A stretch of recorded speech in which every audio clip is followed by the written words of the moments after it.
I'm serious. You don't need to be a prompt engineer. You don't need to study prompting courses. You don't need to even memorize frameworks. The AI will do it for you.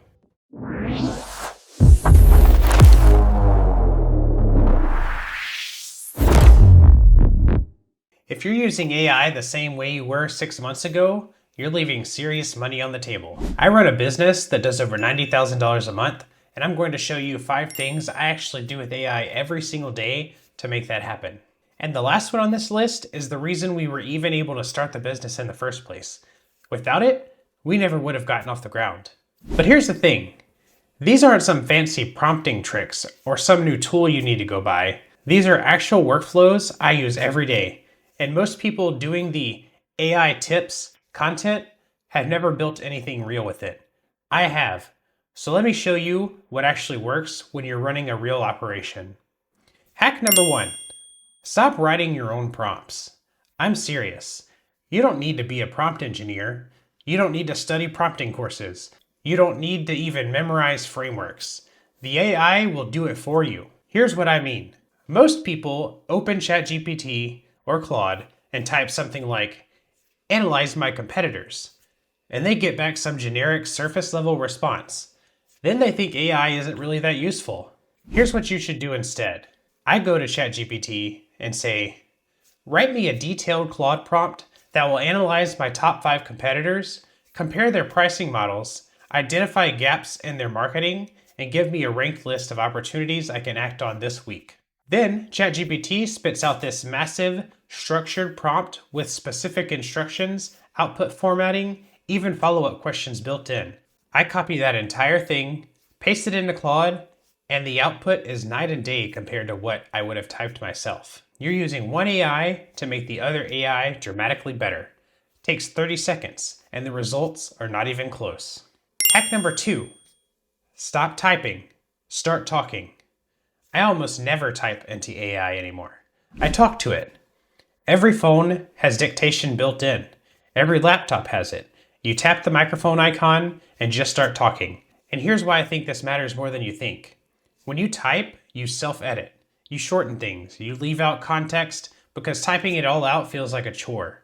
But when you talk, you ramble. You go on tangents. You include details you wouldn't have bothered typing.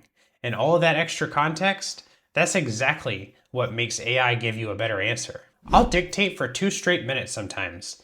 Just brain dump everything I'm thinking about a problem. Paste that wall of text into Claude, and because it has all that context, the response is way more tailored and useful than if I'd typed a polished 2-sentence question. It's also just faster. I can dictate 3 paragraphs in the time it takes me to type 3 sentences. If you're not doing this, you're making AI harder to use than it needs to be. Hack number 3. Projects change everything. This one is the biggest difference maker for anyone using AI. Seriously, and almost nobody sets it up. If you've ever had a long conversation with AI where halfway through it forgets what you told it at the beginning, or you start a new chat and have to re-explain your entire business all over again, this fixes that. Inside Claude or ChatGPT, there's a feature called Projects, and what it lets you do is create a dedicated workspace where you set permanent instructions, attach reference files, and have ongoing conversations that all share the same context. Let me show you how I use this. I have a project for content creation. Inside that project, I've attached transcripts from the best content strategy videos I've ever watched. Guides on hooks, retention, shareability, all uploaded as reference files. I also wrote detailed instructions telling Claude exactly how I want my content structured, what my brand voice sounds like, what platforms I'm posting to, and what frameworks to follow. Now, every time I open that project and say, "Write me a script about X," it already knows all that. I don't have to re-explain everything. It references those files automatically. The output is 10 times better than a cold chat because it has the full picture. And remember hack number 1? You can use that same trick to generate the project instructions. Dictate everything about your business, your goals, your style, paste that into ChatGPT and say, "Turn this into a Claude project system prompt." Now you have a custom-built instruction set that runs in the background of every conversation. I have separate projects for content, for our e-commerce brand, for outreach, for community management. Each one has its own files and instructions. It's like having 5 different employees who each specialize in in a different part of the business and already know everything about it. Hack number 4, show it what you see. This one's simple, but it's a cheat code for learning new tools. When you're trying to figure something out and you're stuck, take a screenshot and give it to the AI. That's it. I know it seems simple, but I can't tell you how many times I've been inside some software I've never used before, hit a wall, and instead of spending 30 minutes watching YouTube tutorials, I just screenshot what I'm looking at and paste it right into Claude and say, what do I do next? It sees exactly what you see. It can read error messages, identify menu items, and spot what's wrong in a design. You don't have to describe the problem in words, just show it. Google's Gemini takes this even further. You can have it watch a video in real time and give you feedback. But even just screenshots in Claude or ChatGPT will save you hours every single week. Anytime you're stuck, screenshot first, type second. Hack number 5, stop underestimating what AI can actually do. And this is the one I mentioned at the top, the one that got our business off the ground. When we were first launching Centafilter, we had no design team, no manufacturing contacts who were gonna hold our hand through production files. We just had a product idea and AI.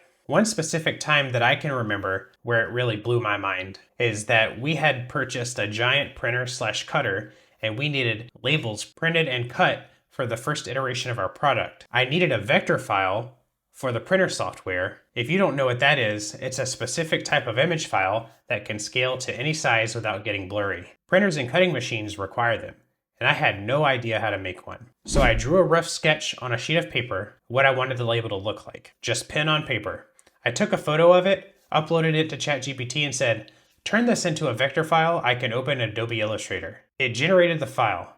I opened it in Illustrator, made a few edits, sent it to the printer software, and it cut out our labels just like that. And that was over a year ago. The tools are exponentially better now. The point isn't about vector files. The point is that most people have this mental ceiling on what they think AI can do. They use it for writing emails and brainstorming. That's the floor, not the ceiling. Need a contract? Ask it to draft one. Need to build a simple app? It can write the code. Need to figure out how to wire something in your warehouse? Describe the setup and ask. Need a financial model for a business you're thinking about starting?